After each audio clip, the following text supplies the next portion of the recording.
All right, welcome into the show today. I'm joined by Sunny Moody out of Nashville, Tennessee. She's with Moodswing BBQ, featured on the BBQ USA show at the Smoke on the Falls event. Sunny, thanks so much for joining us. Yeah, thanks for having me. So for our listeners, I had the privilege and the pleasure of connecting with Sunny at an event that we did at Famous Dave's in Nashville.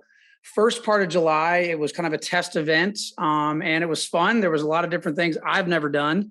So it definitely challenged me to get out of my comfort zone, and I'm sure Sunny as well. So it was an awesome event. We connected, and she's here. So she's on the show. And like I said, she was the let me make sure I got this right, the 2021 World Food Steak Champion. Yes. So that's a big, big deal. And for our listeners, explain that a little bit, because I know there's a lot of different championships, sanctioning bodies. Like, what does that mean? Who's the sanctioning body behind all that?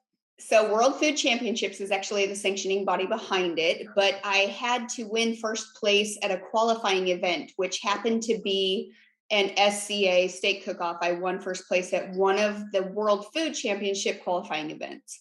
So I won first place there, and then you move on to the opening rounds in World Food Championship, which is formatted the same as SCA, but you have to cook a New York strip instead of a ribeye.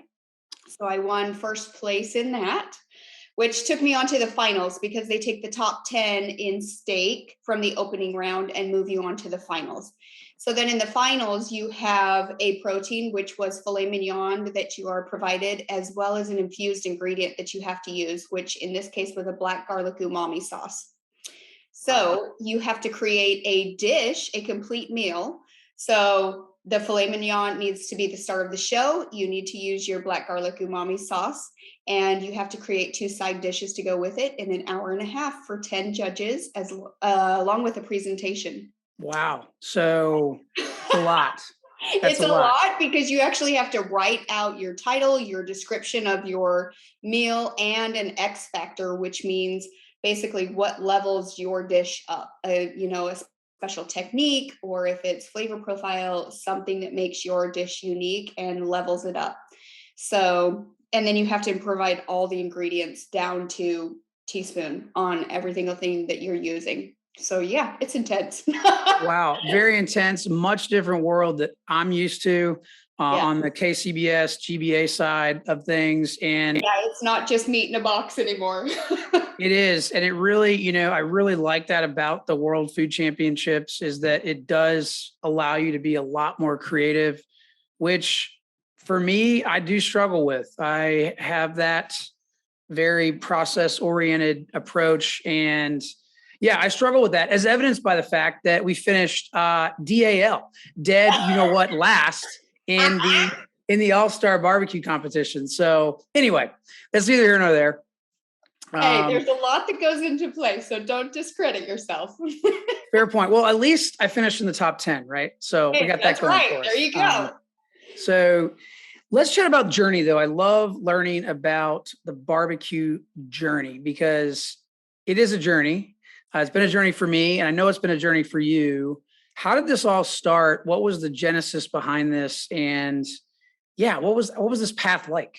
So back in 2016, I was diagnosed with a brain and spinal malformation along with MS, and they were talking about brain surgery, which was possible full body paralysis, brain damage, some other things. I had 4 girls at the time, and really it was fight or flight and give up. And I'm a fighter. So I chose to completely change my life. And I turned towards nutrition and fitness to try to help myself as much as I could physically, because I was 80 pounds overweight, and lost in a deep, dark depression that I had been in for about 12 years. I hadn't been taking care of myself or my body. I had been giving 110% to my family, and totally just lost myself. So I decided to change my life. And during that process, I ended up not having to have the brain surgery. We got about a week before with the final scans with the brain surgeon, and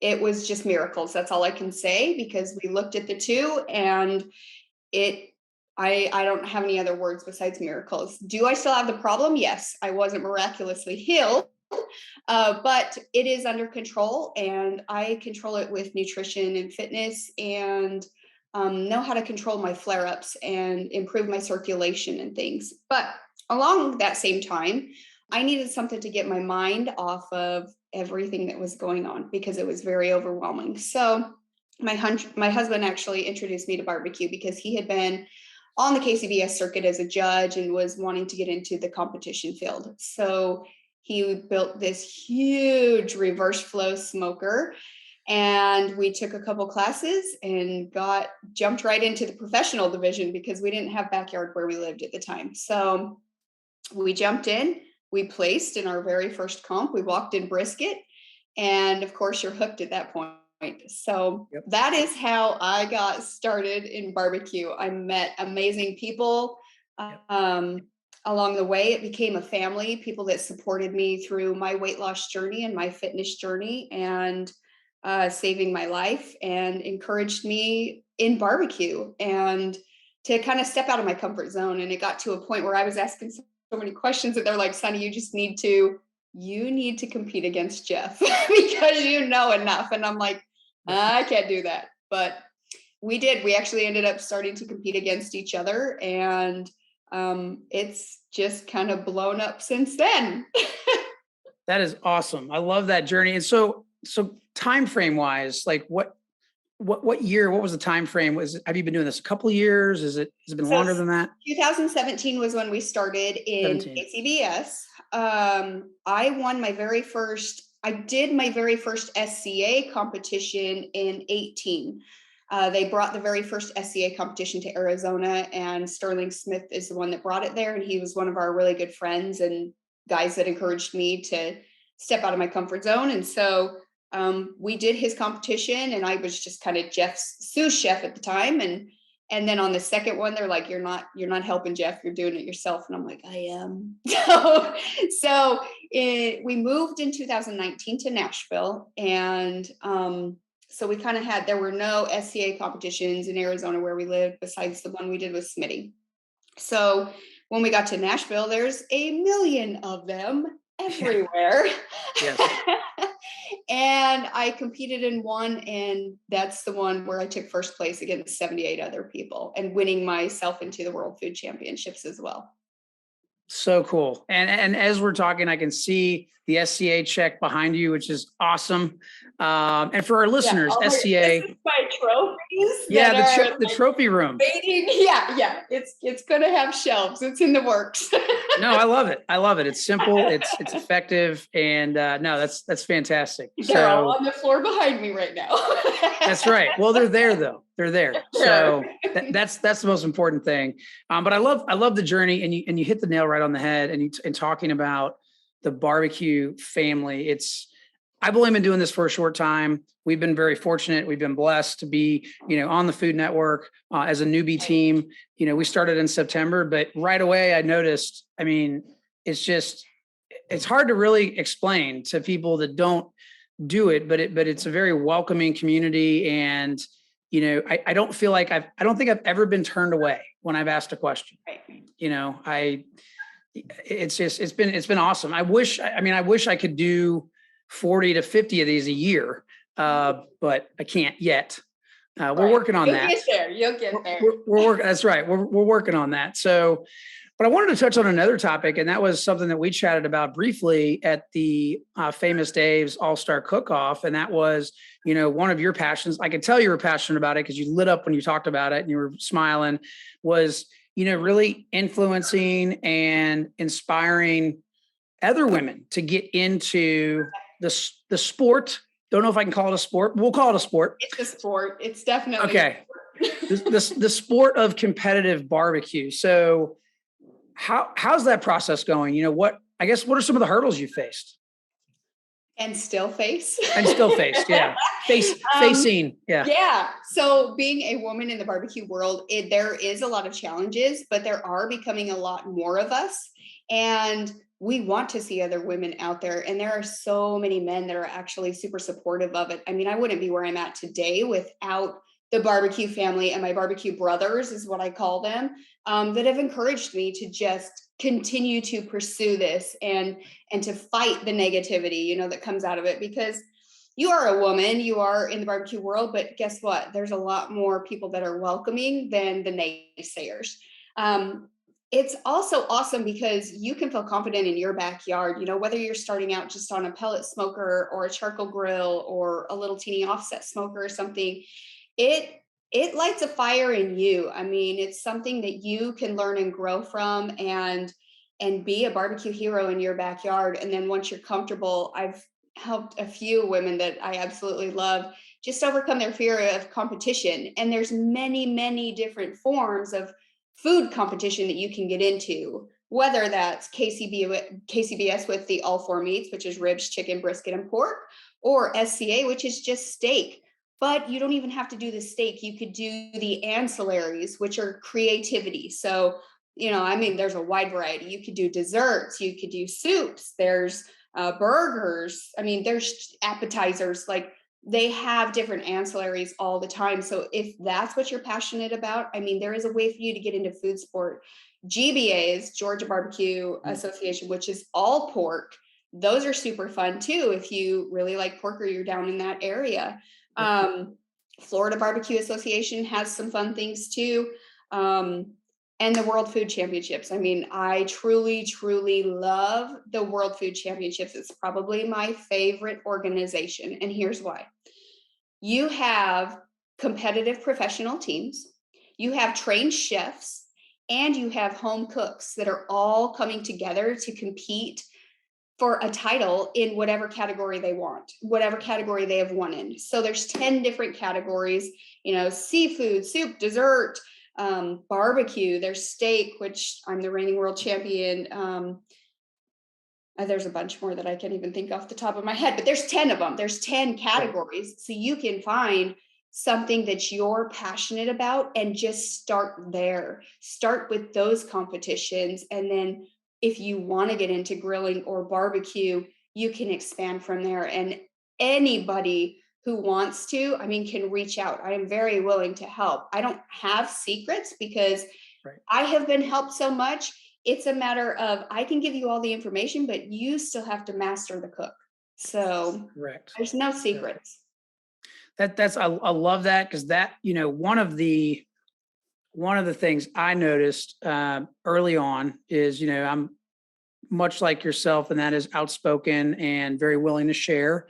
Yeah. And there are some in the community that don't necessarily agree with that. Correct. And so I noticed that, and I, you know, had heard various whispers about, you know, about me sharing things.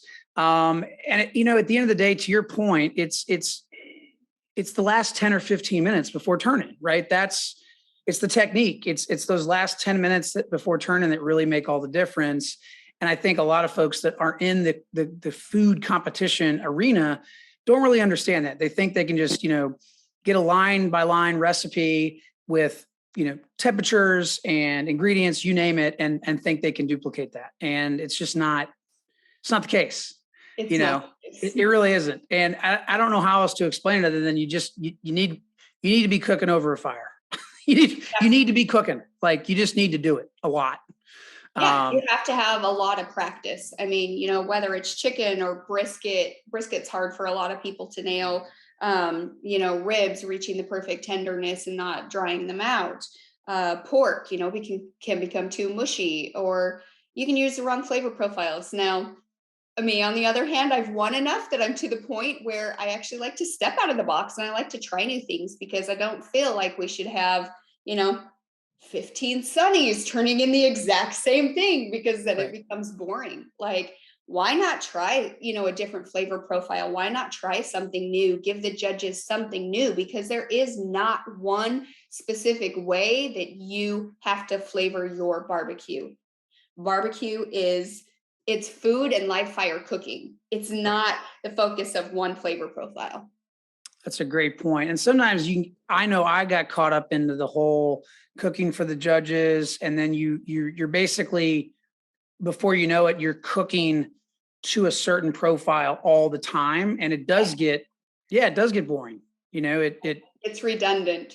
Yep. It gets very redundant. It gets very redundant. And I love what you said about. I can say coming from my judging side, because I am a judge for multiple organizations. So coming from the judging side, it's really, really hard to taste the same thing 16 times in a row, Yep. or, however many boxes I have to judge. Like it gets old. I really like variety. Absolutely. And that's what I would assume that with, like the World Food Championships, 10 different categories, it's not blind judging. You're presenting. So there's some, there's some communication skills involved. There's some presentation skills involved. There's, all of these things involved that are so much different, which is, I like that as well, because it does force you. I know you've touched on this several times. It forces you to get out of your comfort zone, get out of your little box that you live in, and try something new. And of course, yeah, you may fall flat on your face. That's okay. You learn from it. Learn from it. Absolutely. Yeah. Absolutely. Learn from it and try again. And let me just say, World Food Championships opening round is actually blind judging. Okay. It's just final round that they've changed to be where you have to describe your dish and present your dish. With the silver platter and yes, just like they had. You still have the silver platter. You still have to turn it in and stuff, but the first round is blind judging. So they will take your platter back and present it to the judges. If you make it into the final round, that's where you're going to have to present it to the judges. So what's your favorite thing to cook? Because I know you cook a lot of different, variety of things. What's your favorite thing?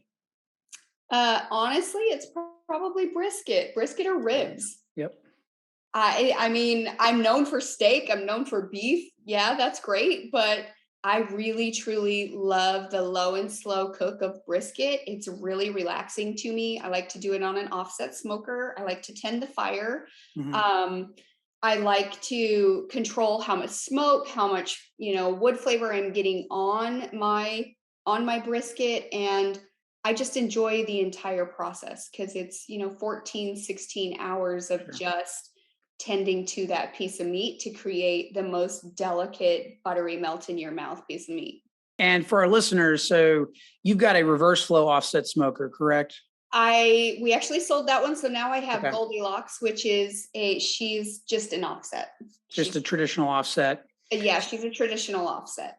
So for our listeners, if you can just let me paint you a picture real quick. You've got the firebox, you've got the cook chamber, and then on the opposite side of the firebox, you would have the exhaust tube. Yep, the only difference there with the reverse flows, you've got the exhaust tube on the same side of the firebox and a baffle running in that cook chamber. So no right or wrong way to do it. And I wanted to touch on this. Both work fabulously. Yes. Because I know that's always a hot button debate. I know I'm sure you are too, part of a lot of different online barbecue, social media groups, and you get the typical, opinions out there and folks, debating which is the better smoker. And I learned real quick that the best smoker is the one you know how to use. Yes, exactly. The one that you can cook on and you can master. I don't care if that's a pellet smoker. I don't care if that's a charcoal grill. I don't care if that's a ceramic grill, like a Primo or a Big Green Egg, like whatever you feel comfortable, that's going to be your best bet. I love that. So classes are a big deal. I know I took a ton of classes. You took a ton of classes when you first started, and now you've with the World Food Steak Championship 2021, you've built up a following, and so now you are offering your own classes, which is awesome. So what's on the docket for the rest of 2022, and how can listeners find out more info there? So I actually teamed up with OBR, Operation Barbecue Relief, and I was able to go and teach a beef and steak class, which was super fun. So that was awesome, with certified Angus beef. And then I also have teamed up with Ace Hardware and Tribal Fire Grill. So they send me out to do demos so that you can see super simple, easy things that you can create over live fire cooking, which is awesome. And those are just demos, but I will post those on my website at sunnymoody.com. So you can just stop by. It's free food, just sample what we're making, see the grills in action, see what products we're using. But I do also teach classes, which has been super fun.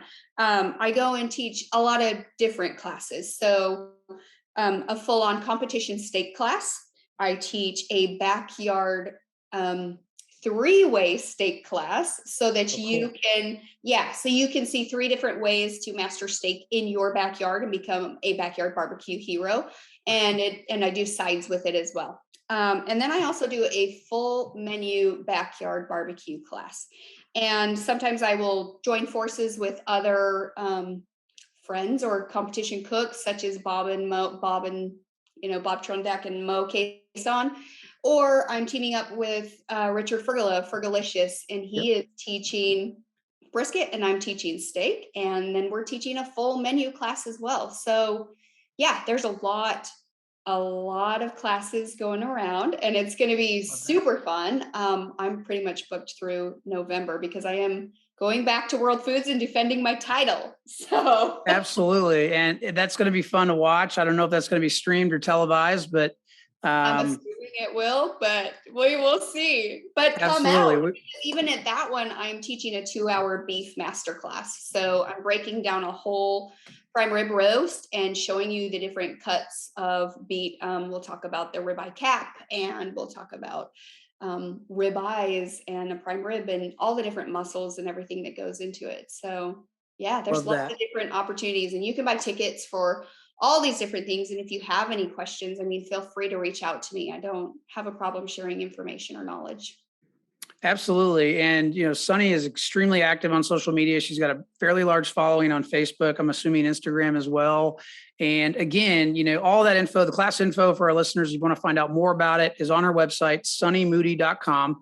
Pretty Yes. easy to remember. We'll have it in the show notes as well. So you can go back to that and reference it after listening to the show. All right. So let's talk about the future. I always like to talk about the past, the journey, and then kind of transition to the future, right? Because I know a big part of what you're trying to do is, inspire more women to get involved in the sport of food competition, not necessarily barbecue, but just food competition. So, we had a major bump in the road a couple of years ago with this thing they call a worldwide pandemic, which I know Right. upset some things, but now we seem to be on the tail end of that and getting, back to normal.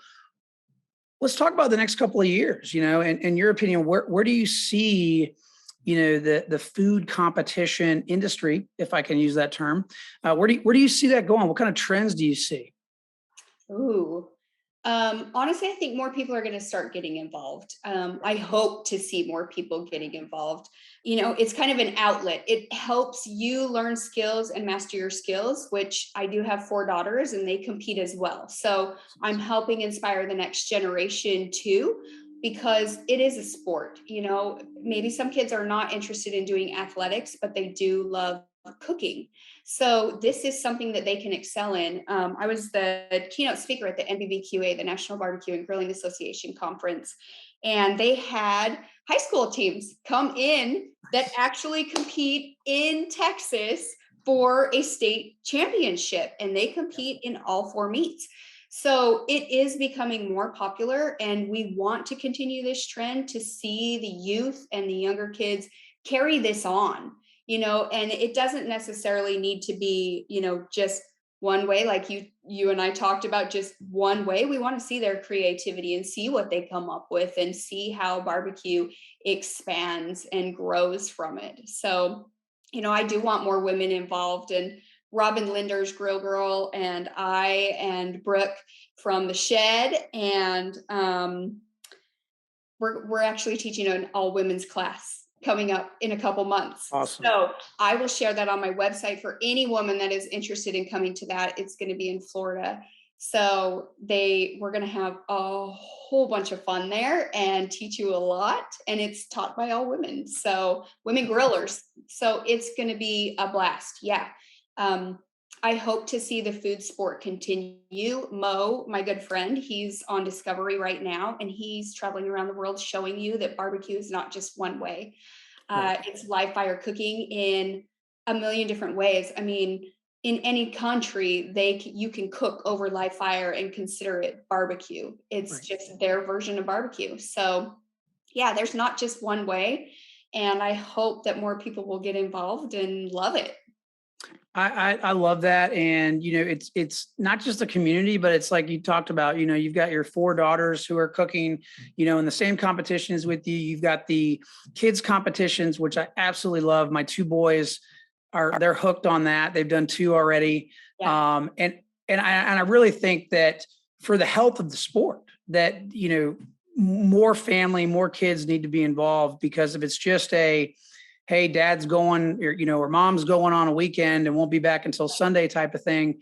To me, it just, I don't know how long that can sustain if it's, Right. if it's, we basically have this competition community and everybody else. I think it's that whole idea of bringing people together and answering questions, Yes. except of course, between the hours of 11:30 and 1:30. Right. During crunch time, that's a Right. no-go. Absolutely. So, how can our listeners reach out? I know you're on Facebook, Instagram. I'm assuming as well. Facebook, Instagram, find me at Sunny Moody. My website, and you can actually email me through my website too. So I am on TikTok, not as much. So don't message me on TikTok. I don't log in as much as I should. I can't keep up with it all right now. But I am very, very active on Facebook if you message me, and very active on Instagram, and through my website. So any 3 of those are probably the best way to reach out.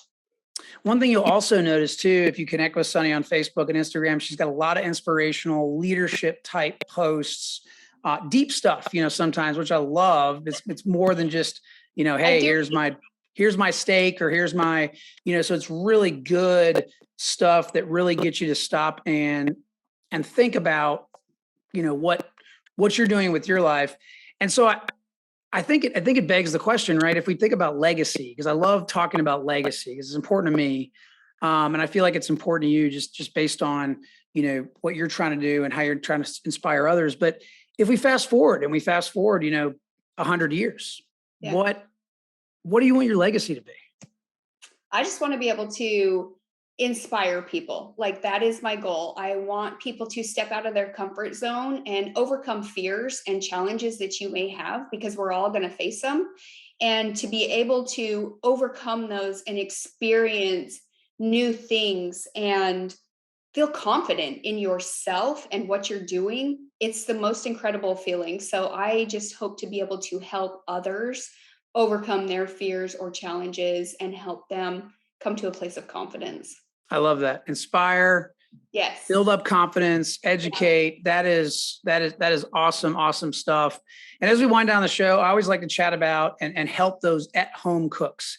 Because I'm sure there's people that are listening that say, look, I don't want to compete. I just want to be better in the backyard. I want to be better in the kitchen. So let's chat about brisket, because I know you said you love cooking brisket. So in your mind, so non-competition, just cooking brisket at the house, forget about the smoker, but what's your go-to, home recipe for brisket rub or brisket injection? Can you share any of that? Yeah, I don't inject. I will actually trim down the fat cap just so that, it's a thin fat cap, about, quarter of an inch or so along the back. And I will get all the silver skin off of it. I don't separate the point and the flat like I do for competition. I leave it whole. And I coat it with a mixture of half coarse ground black pepper and half kosher salt. And that is I do a heavy layer. I love the central style Texas brisket, and that is what got me started. And so I'm very passionate about that. I mean, I will compete with other flavors. I will inject at competitions and stuff, but in my backyard or any catering job I'm taking, I will absolutely just do salt and pepper, and I don't inject. But when I wrap, I will wrap with just a little bit of beef broth. I'll be spraying it, every so often and stuff. And then I will wrap, but I don't wrap in foil. I wrap in pink butcher paper, because it actually does make a difference on the bark and the flavor and the moisture content of the brisket. So, yeah. That is a great point that I just learned, that foil will trap that moisture in and basically turn your bark into mush. Yeah, but we do it at competition. I mean, we have limited time frames and things like that. So yeah, but if I'm at home and I'm mastering a brisket or catering, if I am feeding this to somebody else, pink butcher paper all the way and salt and pepper. I love that. Keep it simple, low and slow. Now, what Yeah. kind of wood are you using? What's your, do you have a mixture of wood, or what's your go-to there? My go-to is actually oak for brisket. Sure. If I can get it, you can't always get oak, but pecan is a nice mild wood that you can use for anything. So if I can't get oak, I will typically go with pecan. That is awesome. Well, again, for our listeners, take some time, connect with Sunny, sunnymoody.com. You can find her on Instagram and Facebook as well. On her website, she's got all her classes listed. As you can tell, she knows what she's doing. She's passionate about it. It's not just barbecue, it's a lot of other things too. It's family, it's community. So, Sunny, thanks again for joining us. I enjoyed it. This is awesome. Thank you for having me.